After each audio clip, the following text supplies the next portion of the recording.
বিএনপির ভারপ্রাপ্ত চেয়ারম্যান তারেক রহমানের প্রতি আস্থা আছে বলেই ঢাকায় এসে তার পরিবারের প্রতি সম্মান জানিয়েছেন বিভিন্ন দেশের নেতারা এবং তার সাথে বৈঠক করেছেন।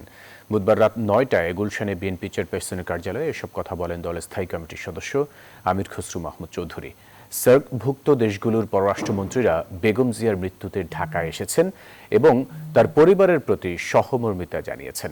বেগম জিয়ার প্রতি তাদের শ্রদ্ধাবোধ এবং তারেক রহমানের প্রতি আস্থার কারণেই তারা বাংলাদেশে এসেছেন। সন্ধ্যায় তারেক রহমানের সাথে দেশগুলোর নেতৃবৃন্দের বৈঠক অনুষ্ঠিত হয় বলে জানান তিনি। বলেন, ভোটের মাধ্যমে বিএনপি নির্বাচিত হলে দেশগুলোর সাথে বাংলাদেশের সম্পর্ক আরও গভীর হবে।